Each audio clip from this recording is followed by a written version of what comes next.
Here.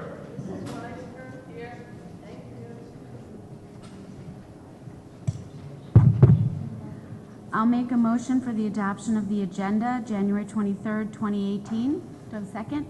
Ms. Johnson, all in favor? 7-0, thank you. And now we have a performance. Dr. Mooney? Thank you so much. Good evening, everyone. My name is Mr. Helfner. I'm a band director here at Schreiber High School. We're honored to play for you guys tonight. We have a very special treat. When I took over the position of concert band, a lot of talent in the band, but one section in particular was just crazy talented, and it's our food section. So I thought we could put together a little food ensemble just to highlight their talents. So they have to introduce themselves really quickly. I'm Dan Johnston. I'm 12-3.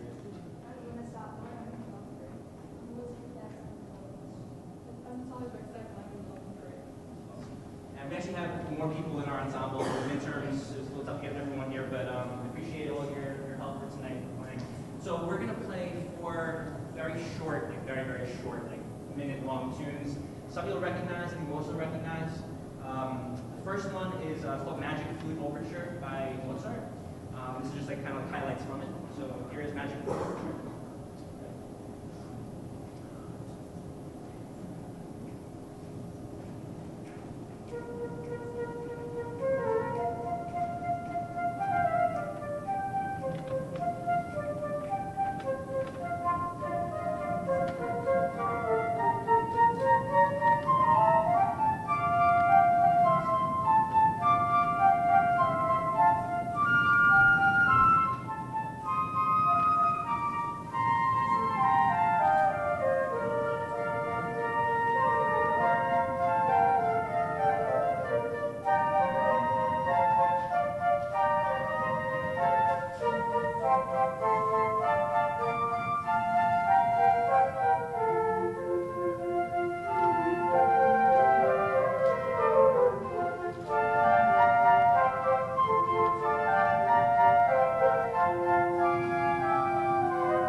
Dancing is optional in your seat. Okay.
Lyrical pieces. I think every instrument has played this and recorded it. Yo-Yo Ma's, I know I was recording him playing as a cello, and I love.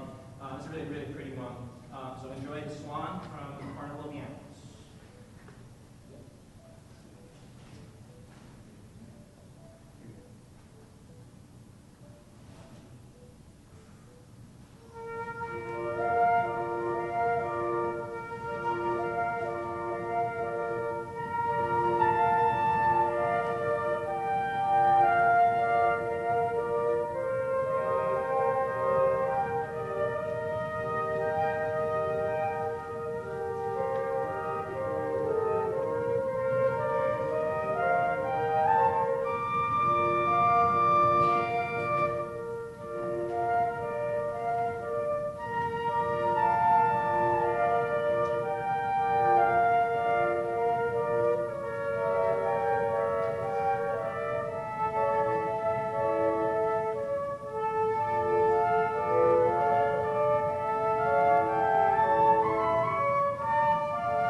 Thank you so much for that performance. I have to say I've never seen a flute ensemble before, so thank you so much for bringing it to us, and your lack of enthusiasm is just so upsetting.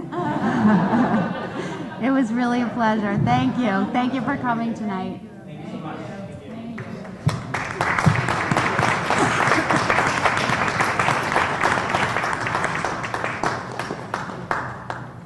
We will now open to student and community comments. If anyone has anything to say to us this evening, we have a dais with a microphone. We just ask that you identify yourself for the record, and we have a 3-minute limit. Okay, no one wants to speak to us tonight. So we have some certificates of excellence, and we will start with Mr. Kerpen. All right, this is a particularly exciting one for me. Not since the last meeting have I been this excited. And I get to give out our Regeneron Scholar semifinalist winner. Now, for those of you that go way back, as I do, this was formerly sponsored by Intel a long, long time ago. Years and years ago, for the old people like me in the room, this was, of course, the Westinghouse competition. It is now Regeneron. It is sponsored by the Society for Science and the Public. Each scholar receives a $2,000 prize, and individual schools, Schreiber, get $2,000 for each of their recognized students. I am just honored, having known this family for years. I am so honored and excited to congratulate Miss Caitlin Malley! Come on up!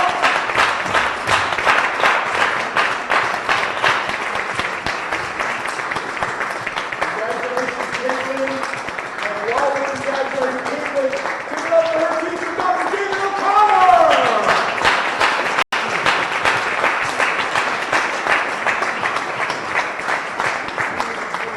Quick photo for New York Times, Time Magazine people. Who wants it? I know there's a very media.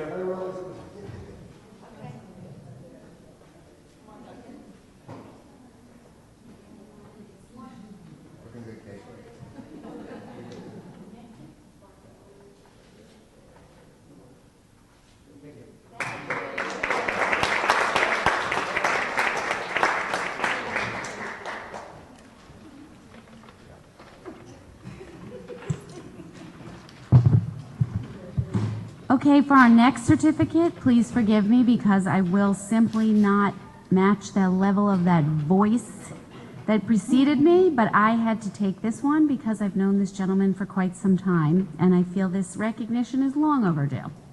The Board of Education would like to recognize the following Schreiber High School athletic trainer is being honored for his induction into the Eastern Mountain Athletic Trainers Association Hall of Fame.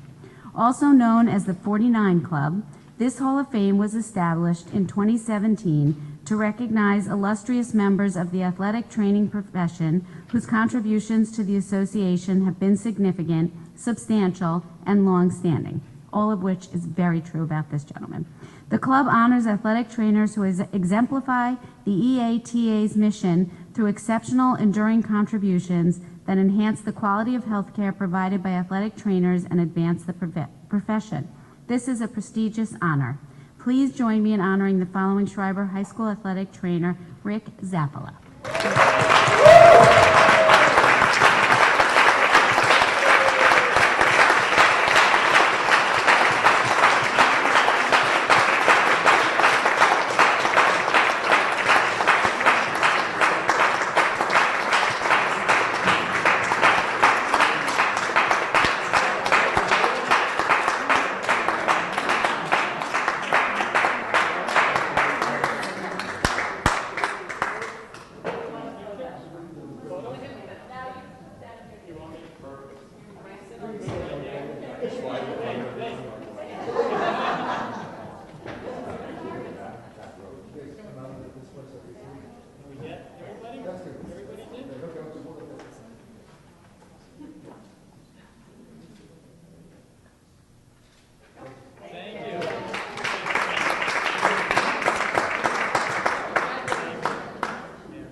I will just add that as a school district, we are very, very fortunate to have Mr. Zapala, and we're so thrilled that his family is here tonight too to have this honor.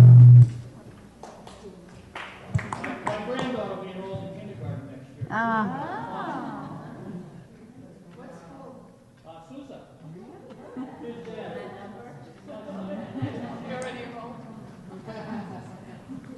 I skipped over the the president's opening comments. So I just wanted to welcome everyone. Thank you for the big crowd here tonight.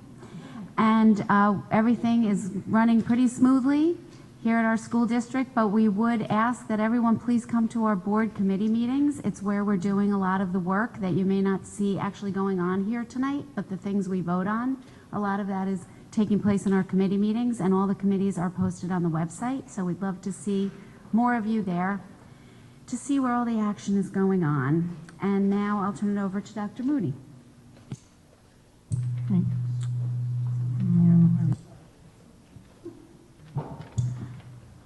Okay, good evening, everybody. And again, thank you for coming out tonight. I only have a few issues or items to report out on. I know some people are waiting with great anticipation regarding next year's school calendar. It will be on the February 6th Board of Ed agenda for approval. Just a few more steps to go, but we are almost there.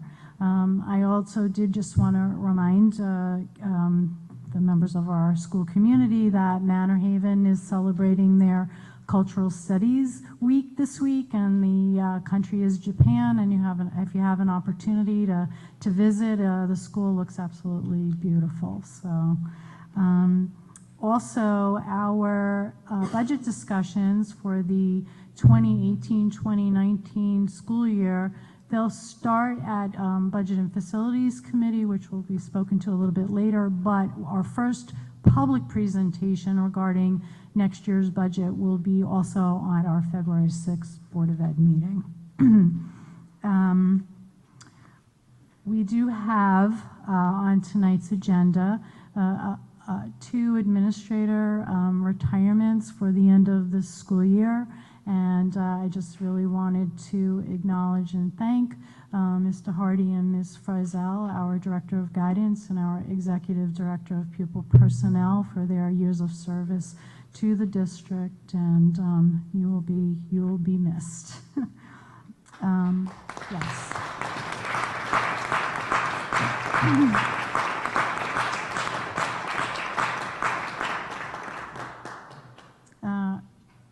We'll be getting to this in a few minutes, but tonight's discussion item will be an update on our district security, so we'll be hearing from Mr. Miller in a few minutes. But before we get to any of that, I would just like to ask Ms. Fennick to give us an enrollment update and an update on the kindergarten enrollment. Sure. Hi, everybody. As of January 17, 2018, we had 5,566 students, which is 11 more students than we had at the same time last year. Kindergarten enrollment. 2 schools have already had their registration periods, but it doesn't mean that's it. They can continue to register, but which was Guggenheim and Salem. So right now we have a total registered 169 kids, 27 at Daly, 64 at Guggenheim, 29 at Manor Haven, 45 at Salem, and right now 4 at Sousa. That's why I was glad Rick's grandchild's going to Sousa. Our projected enrollment is 417. Thank you. I will just make a motion for the approval of minutes, January 9th, 2018. Do I have a second? Mr. Kerpen, all in favor? 7-0, thank you. And now we'll go to discussion item. Okay, I would like to turn the discussion item over to a presentation by our security coordinator, Mr. David Miller, and he is going to give us all an update and a status report on the measures we have been taking to increase and improve and upgrade our security within the district. Mr. Miller? Hello, everybody. I'm going to speak from back over here. While I probably can be as loud as Mr. Kirkman, I will choose to keep it 1 decibel lower. If you need the mic, just throw up a hand and I'll use the mic. Thank you for allowing me to present to you today what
We now have 16 professionally trained guards at every school in the district.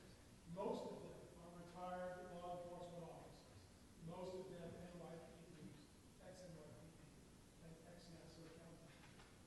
These guards patrol the grounds and secure the premises of each elementary school, one in each school, middle school, one in the middle school, and then at the high school, there is a sub-guard that will fill in at the elementary or middle schools should their staff member be out. We also have a guard that works from 2:30 to 11. He's based at Campus Drive, but he circles around and does patrols of the entire district. The guards also provide additional security at the high school, are doing daily patrols in the building, and with recent incidents have been doing daily patrols in the bathrooms as well to try to make that a safer situation. And we haven't had any problems since we've started doing that. Good to hear. Hopefully, fingers crossed, that will continue. We have 2 weekend security guards. They work during the day. They patrol district grounds. We have 2 security vehicles, 1 car and 1 LSV. That's good, folks. Anyone knows what an LSV is? Low speed vehicle. It's like a golf cart on steroids.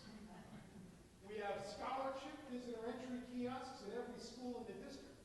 We have installed keyless entry swipe systems at critical points at each school.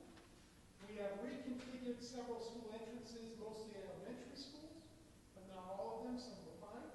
We have a buzz-in entry system that's already been installed in the admin building, and we've done updated emergency response plans at every school in the district. Drilling has increased, our preparation is light years ahead of where we are. And just so I can bring some pictures in, I could compete with failing with suicide. We've got our information booth on the left. We've got our, you can see our little kiosk on the left. That's scholarship in the middle. We've got most of our security team, our low-speed vehicle, and our. So the big thing though is where are we going? Well, thanks to the support of the community and Board of Education. We are in the midst of installing state-of-the-art digital camera systems in every school in the district. These cameras will be located indoors and outdoors, bringing unprecedented coverage. The high school alone will have over 100 cameras if you put indoor and outdoor. If you put the whole district together, we're somewhere between 300 cameras in the district. There will be 1 month DVR storage of all video.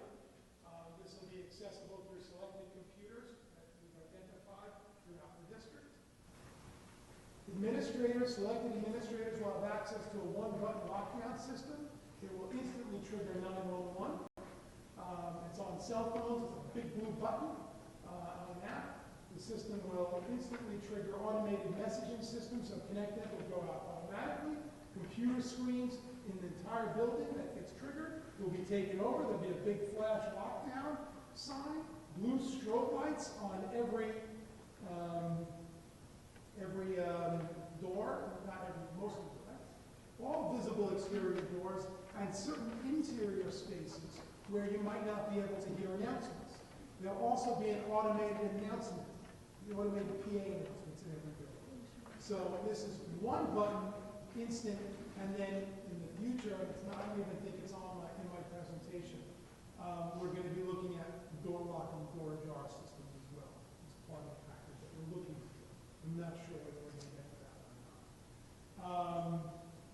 These systems and this camera access is also tied into the Nassau County Police Department, the Sands Point Police Department, and our Port Washington Police Department. When we go into a lockdown, they automatically have access.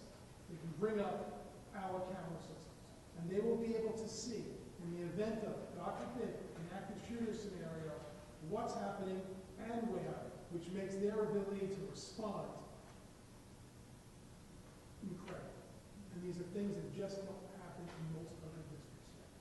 Districts are coming along, but we are, in this case, well ahead of the curve.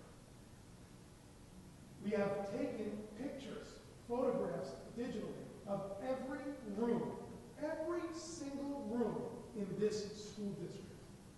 We contracted through Interlogics as our security camera vendor to do this.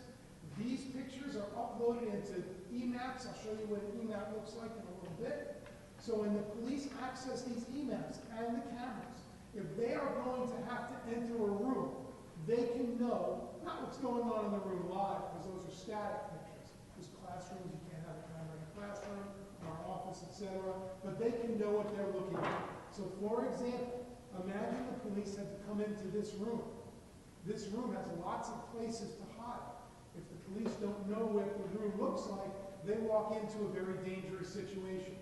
But if they know what they're going to be dealing with, if they know that there's a desk there, if they know there's places to hide there, at least when they come in, they have a shot at being able to respond safely. Very helpful tool for them. We have contracted through the bond issue to see construction of security vestibules at Weber, the Daily Annex, and Schreiber High School. Those will come in as we phase into the bond. We have already placed remote command posts with 60-inch touchscreen monitors in the high school conference room and the Board of Ed conference room. This allows access to the camera system that I will show you in a little bit. So if we had to go into a remote command situation, the superintendent, myself, other interested parties, police would gather there and understand what's going on the video live. The district has signed off on participation in something called RAID. ADIS is it's an enhanced 911 alert system. County has been waffling a bit on getting this off the ground. But what RAID is, ADIS is the video part. We're already participating in that, whether the county does it or not. RAID is an enhanced alert system. It's geo-fenced instant text messaging to people that we sign up to have as a part of the RAID system. So I have input key administrators, head custodians, nurses, central office administrators, etc. And then there's geo-fencing that we have to draw around different schools. And so let's say somebody's a daily, and that's it, we're not on this yet, this hopefully happens, and someone hits the 911 alert at daily, the police will know, signals will go out via text message to all the people who are in that area that are identified as school members for that location. So this is another way of having enhanced notification so that everybody can respond immediately. Hopefully the county will move on that. We'll see maybe a little more action now. I don't know if anybody's aware, but Ms. Cullen, who's our current, just appointed the new police commissioner. And we're waiting on that, and that happened today. So maybe we'll start to see some movement in the next couple of weeks. We are prepared to, if budget permits, to sign on to real-time video monitoring through Interlogics for after-school hours. See, the concept with cameras, some people think that you can have somebody sitting there looking at all these cameras. You can't. You get weary-eyed, you can't see what's going on, it doesn't resonate. So what this does is they have a tremendous operation. And they can see all the cameras and all that stuff. But more important, people that run Interlogics have created this incredible computer system algorithm that can track typical movements. And then when there is an atypical behavior or movement, light, sound, if you have that, if you're wired for sound, activity that takes place, someone on a roof when there's never been someone on a roof, you know, at 3 in the morning, someone outside, that algorithm triggers an alert. The people in Interlogics see that, they can automatically call us and dispatch 911. So this system will allow us to watch our grounds, even when we're not watching our grounds. So hopefully we'll be able to move there, and I think it's pretty reasonably priced. We'll see where we can end up. You know, like a large budget conversation to happen. We'll see what happens. We are also in discussion, and we've been trying to add nighttime weekend security to secure our district's fields and property at night on the weekends. We have put out ads, we've interviewed some people. We haven't found the right person yet, and hopefully over time we're continuing to look for that. I know that Elaine has been scouring the universe, and it's not an easy job, but she's been wonderful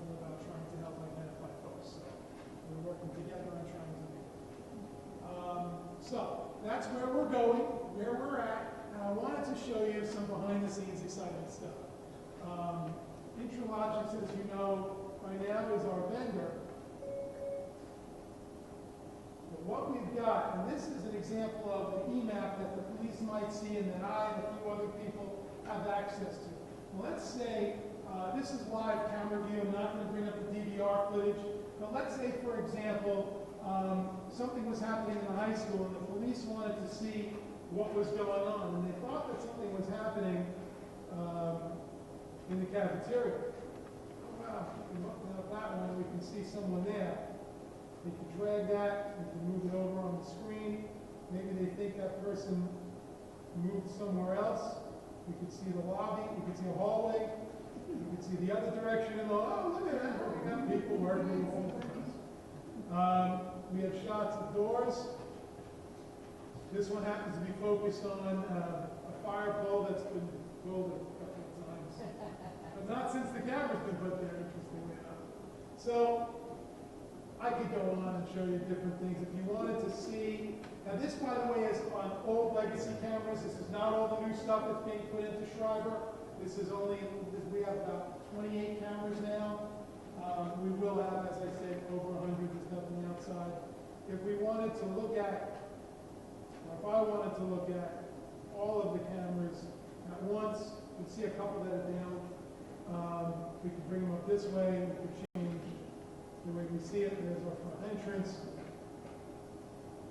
There's all sorts of stuff that we could do to see what's going on live. And we can also access all those things on video.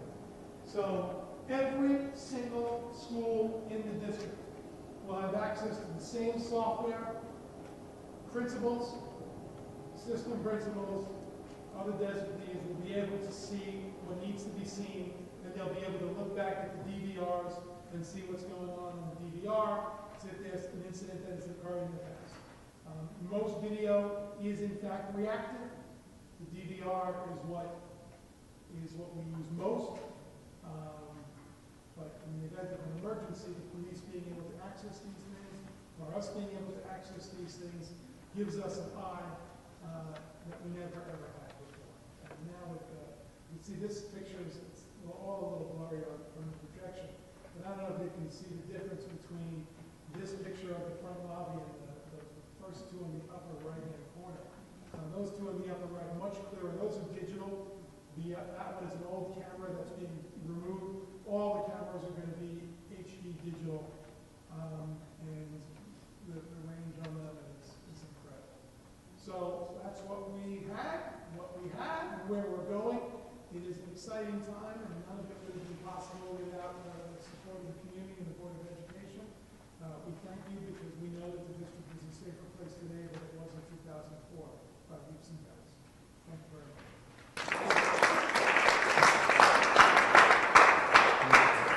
If there's any questions, I can answer them for you.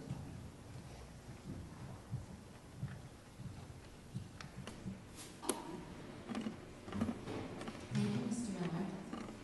For many years now, I have served on the committee, the Emergency Preparedness Committee. It's not something we talk about a lot because I guess the point of it is that we want to share the details because we want to protect the children and the staff in the buildings. But we have done tremendous things, and it is not something in education you really like to think about. It's kind of the worst thing that could happen, or any of the worst things. But, and I have to say, it's the least favorite thing I've done in anything I've ever done in anything in the school board. But I am constantly impressed. We have a lot of volunteers from the fire department, police department, locally, and Nassau. We've had FBI, Homeland Security. We have had all kinds of volunteers from our community and outside of our community helping us to set everything up. And I have to say that over all these years, thanks to Dave Miller and his stewardship of this committee, we've rarely had them give us major input on anything we should be doing differently that we're not already trying to do or working towards doing. And in any kind of crisis situation, they've been available for us to reach out to, and even then, they have not ever really told Dave there's anything we were planning on doing we should do differently. So it's not something you want to think about, but if we didn't have Dave, we'd be having to think about it a whole lot more, and I just can't commend him and thank him enough for everything he's done. So he's hiding in the corner, but thank you, Dave.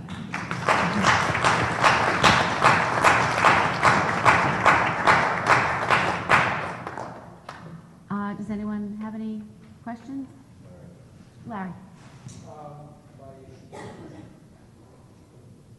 Probably a question for Kathy more than for Dave, but so we have all of the security, which is great. We do have to protect our kids, but I guess what do we do with all of the news that the kids are seeing and all of the violence? How do we teach the kids not to live in fear and to actually, you know, that it's okay to do things when you hear about all the things going on in the world, and then you come in and there's a man trap at the front door of your school and all of this stuff. How do you get kids to relax and just have fun? Well, unfortunately, we do live in a world where all of us have to be much more vigilant and cognizant of what's going on. I think we treat it with great sensitivity, particularly with the younger children, and of course we use our mental health staff to support us with all of that. You know, I'm sorry to say, but there was yet another high school shooting in Kentucky today, and so it is an unfortunate reality of the world in which we live, and that we need to be as prepared as we can possibly be. We also want it to be as unobtrusive as possible, so the presentation to some extent is limited on purpose because we don't really want to expose everything that we have and that we're doing, but we certainly want to reassure all of our families and our staff that we are working to make our schools as safe as they can possibly be, and that our children can feel very comfortable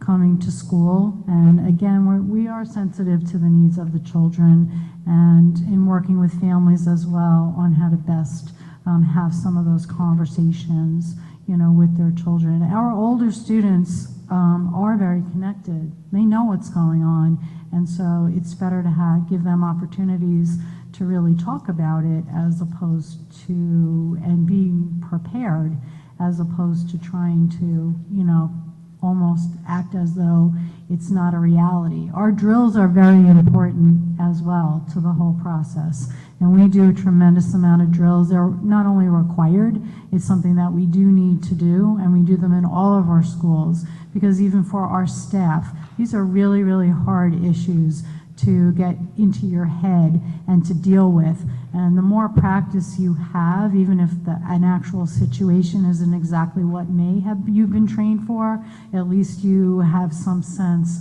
and some security in knowing what you need to do. I don't know, Dave, if you want to speak to that. And if I can weigh in a little bit, I think that all of us adjust to what is a new reality every year of our existence. So my observations in the high school is that kids adjust to a new reality. Several years ago, we didn't have a visitor's kiosk. For a day, kids ask, what's the kiosk? And we go back to being kids. Yeah, there have been things that have been taken away from us. You know, the day of Sandy Hook, I remember walking through school with kids who were terrified. And I remember the kids coming to talk about, so what do we do here to keep us safe? I think they'd rather know that we're proactive than be lied to, at least at the high school level. I don't mean be lied to, they're not together. No one's lying to anybody, obviously. But I think that kids are enormously resilient. They're incredibly powerful. And what we find is that just as they adapt to a new curriculum, they also adapt to new ways of going to school. So this last year and this year, we had 4 lockdown drills in every school for the first time by state law.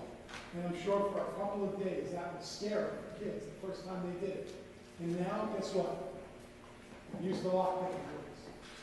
Do we wish that didn't have to be the case? Of course. We don't. But I think, to your point, I think that we still play. We still have fun. We're still kids. And we do it in an environment they know where it's safer for them. I'm amazed at what kids can do all the time. So the fear, the concern is a valid one, and I think it deserves it. I just want to also say that a lot of what we're seeing here is really behind the scenes, you know, like the, I mean, I wouldn't call it a man trap with the kids, obviously, but the cameras, the amazing technology is not something that the kids, especially the younger kids or the older kids, are going to be thinking about because it's not something that they can see. They can see cameras, but we're all used to seeing cameras. So. They come to us often. I mean, I have students that come to my office and say, I lost my phone in the cafeteria, can you help me find it? So there's another piece to those things that kids come and access all the time too. I think they're sadly used to surveillance. It raises a whole lot of interesting sociological questions. And it's not, and as a social studies teacher and a libertarian, not lost on me. But the world is different.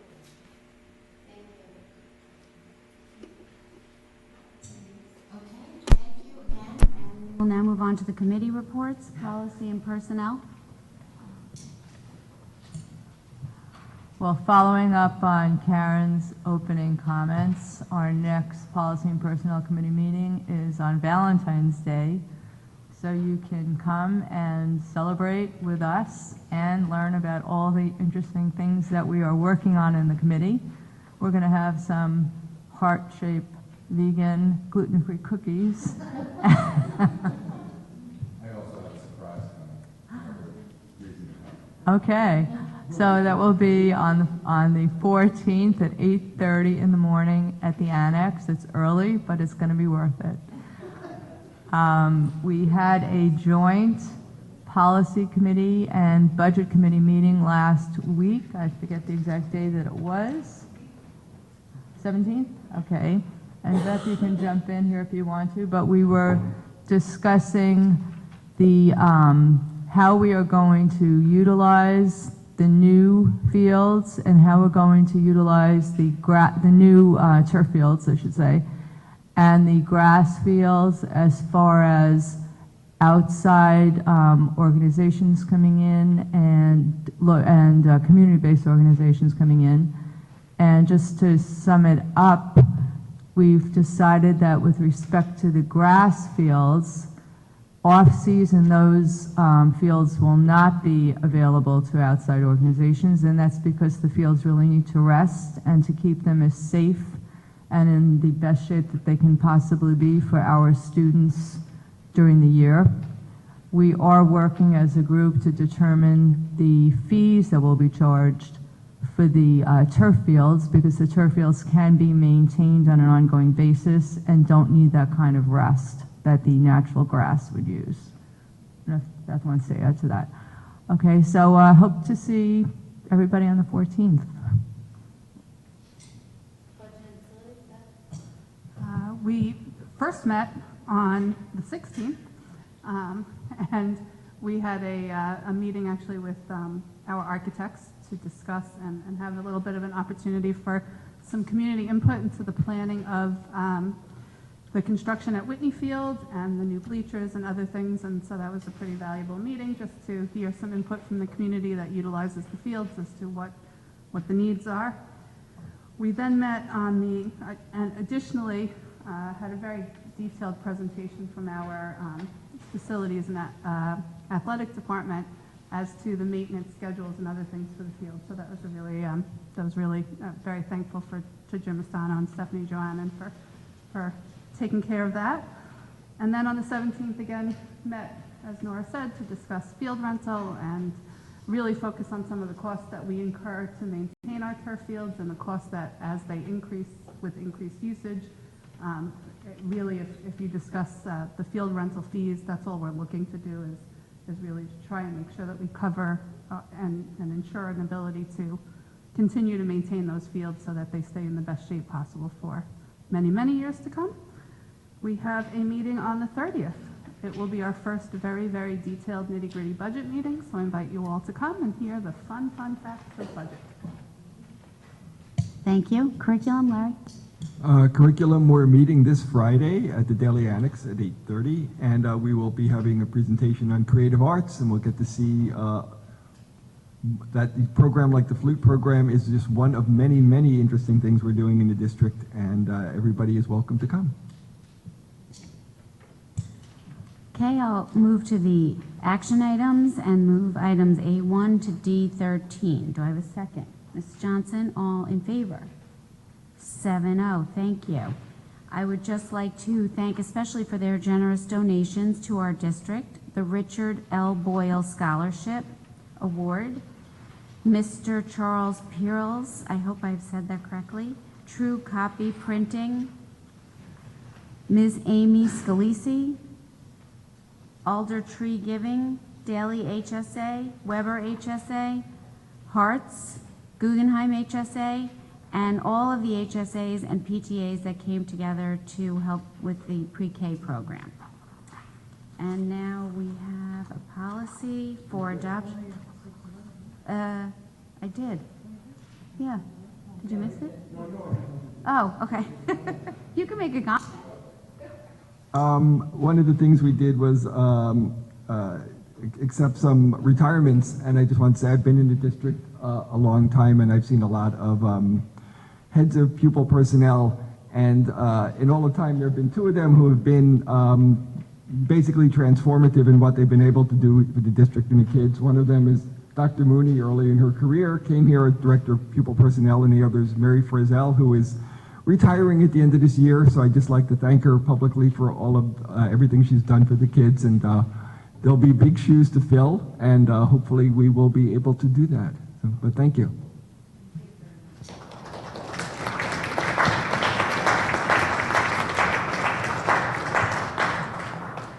Now I'd like to approve the following policy for adoption with the recommendation of the superintendent. Policy 5153, Education of Homeless Children. Do I have a second? Mrs. Johnson, all in favor? 7-0. Thank you. Any old business? New business? Mr. Greenstein. Yeah, as most of you know, there's been a new tax law that has some impact. So anyway, the board and the administration are acutely aware of the impact that the recent federal tax legislation may have had on some of our residents. As always, we appreciate the investment that our community makes in providing our children with a solid education that prepares them well for the future. We're committed to working with the governor and other elected officials to develop creative ways to mitigate the impact of the limited SALT deduction. We will continue to work directly and through the New York State School Boards Association, the New York State Conference of School Superintendents, and other groups working on this issue. And our legislative task force will be meeting shortly to discuss this issue. And as always, we welcome any suggestions that you might have on this area. And one more thing, in the governor's proposal, there's a couple of items that the legislative task force is going to be looking at, that not necessarily the money, but some of the changes he's trying to make to policy that we need to lobby with our legislative officials on. And the next meeting for the Legislative Task Force is on February 2nd at 8:15 at Great. Ions Thank you. Mediterranean Marketplace. Thanks. Thank you. Will we have that statement posted on the website? Can we have? Yeah, can you? Okay, thank you. And now do we have any community comments? Okay, we're adjourned. Thank you. Thank you.